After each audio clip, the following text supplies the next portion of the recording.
Hey guys, what's up? This is Mustang's Blue Guy, and welcome back to Forza Horizon 3 with another rally stage build. You have the Ferrari F40 again.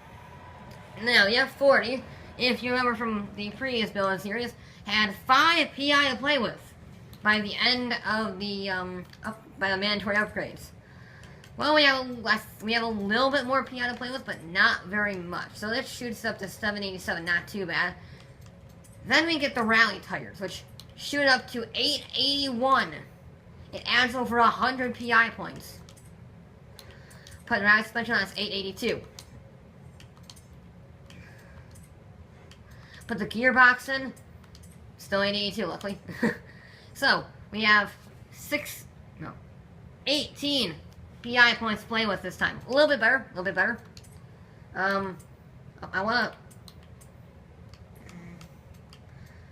I don't think I want the front tires. 245s aren't too bad. Don't add that much PI. Those don't add any PI, so I'll take those. Do I want the arrow? No, I don't.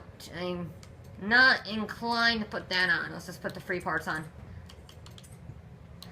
Luckily, this car can get a lot of free points that don't add any PI. It's nice. Now, I do want the brakes. Brakes are very important. So, we're going to get a little bit of power in this. We're going to get a little bit. We have like 410 horsepower, I believe. 475. Okay. Not going to have too much room to play around with. Not too much. I want to get some displacement in there. I want to put all weight-saving parts in, as many as I can. So I want the valves. Yep, we're up to 500 horsepower, I think, if I can see it correctly. Yes, we are up to 500 horsepower. Okay, I think that's all we're going to get in terms of that. We're going to put the flywheel on. Now comes the tricky bit. Can I sneak a medium front wheel on? No, I can't. That is too much PI. Okay, now comes the finicky bit. No air reduction, right? Nope. Kind of figured. I guess I'll put... Can I sneak one of these on? Oh, I can. Okay. What about one of these? What if I add weight and put the PI down? There we go. Okay. Can I sneak this on? No. Alright, so that is all of the upgrades we can put on it. It has actually a decent amount of power. 539 horsepower, 477 foot-pounds of torque, and a 3,000-pound car. I'm hoping it has decent handling, because it's a supercar. The question is, will it have the ability to withstand the bumps? Okay, the Ferrari F40 has to be a Q19.4, I believe. I don't remember the hundredths of a second, because my memory's not that great. Now, it's not going to have the speed advantage, ironically, considering it's a Ferrari. But it can turn phenomenally at high speeds. Flat out through basically everything. Brakes are pretty darn good. So if it can survive the bumps and make up enough time through the corners, this could potentially be very good. It's going to lose out by quite a bit on these sections, because it doesn't have anywhere near the speed of the previous rally builds, which have 800 horsepower as high as 1,500 horsepower. So it's not going to have the absolute monster levels of power, but it should have the monster levels of grip and monster levels of braking and turning abilities. And it's going to suck during the water. 103 is not that good, but it should be flat out through here. Indeed, it is very controlled. Now, will it be flat out through here? That's the real question. Yes, it will. That's arguably the most difficult bit on the course for understeer. Carries very similar speeds into the water. Very similar speeds. Thank God that's indestructible. Or destructible. It would be very unfortunate if it was indestructible. Yeah, I'm really liking this Ferrari F40. I'm really liking it. Not the best handbrake, around 19 miles an hour on the hairpin. We've seen as high as 40 miles an hour, 47 miles an hour around the hairpin.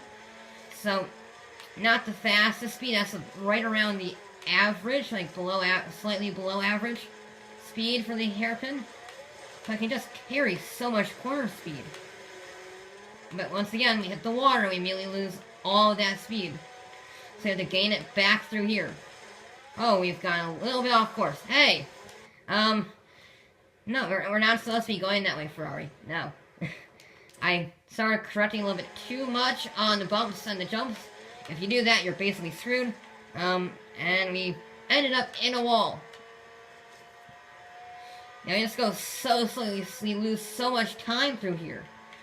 We do carry 170 miles an hour, 166 miles an hour on the outside of the corner. Didn't turn enough. I probably could have turned more. But instead I was stupid and decided I'm just going to understeer into a tree. Yeah, 234. If I didn't hit the tree, that would have been a decent time. I really like this Ferrari. It may not be the fastest thing in the world, or get off the line in any way, but it's just so good. It's just so good at controlling. It's like very controllable speed, and it makes up any time it loses on the straightaways through the corners. The corners are, almost all of them are flat outs. All the high-speed corners are flat out in this vehicle. And in fact, that was a very bad cornering on that, because I know it can go faster through there. Carried 50 miles an hour at the beginning, that was only 44. Didn't have the perfect line through there. I know I can go faster than 55. I just haven't quite reached that yet.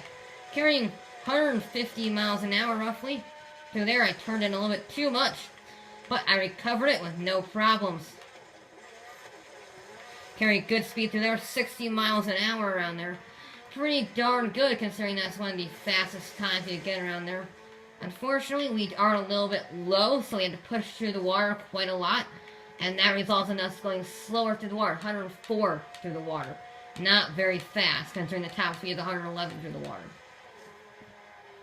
Turning a little late, so we're going to get the fastest run, still 150 miles an hour. Didn't quite turn in soon enough for that corner, but we didn't have any major issues. We still kept it smooth. Didn't lose too much time. Gonna carry more speed through this hairpin.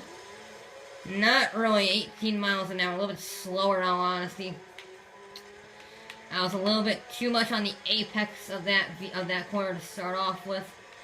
So if we don't hit a tree, we can hopefully still be decent around this course. Have a decent time, especially for the lack of PI to play with. So if this can come in like 5th place, I will be absolutely amazed. Because I think in the Horizon 2 build, this thing came in 7th or 8th, I think.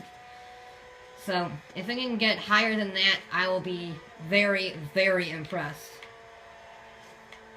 There is 165 around the corner, which means we can carry almost more speed.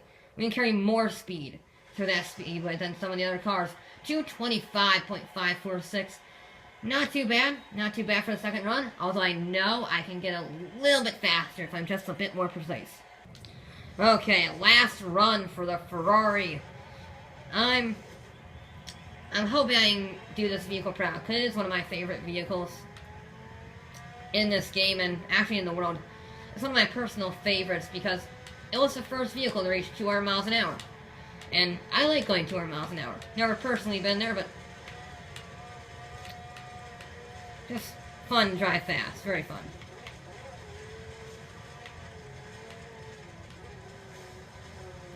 There's 58 miles an hour around there. Had to slow down a little bit so I didn't hit the wall too hard, because I realized I was understeering slightly. So we carried a bit more speed. We carried 9 miles an hour more through that corner, so pretty good showing on that. Don't turn in too much. Carrying 150 into the thing. That's not good. Carrying 70 miles an hour around that corner. That's ridiculous. We carried 60 through there originally, but with that wider line, taking that tighter apex, we were able to get a little bit more speed out of the vehicle. which is always good when you get more speed out of the car. And although we did technically hit a wall, it was not too much of a oh, we did carry a bit better speed through there. We're up to 165 into the water. Again, that's a bit faster than our previous time. So I think we're on the track to a slightly better run, but I'm not going to say that yet as to not jinx it. You see, that's why I don't jinx it. I might have to scoot it up there because I outbraked myself. I was carrying a little bit more speed than last time, so I braked at the same point from last time, and I didn't stop. A little bit of a dab on the brakes, just so we don't, run wide. Running wide is bad. We're having a much better time, though, even with the 2 taps on the wall. Oh, hey, turn. Thank you.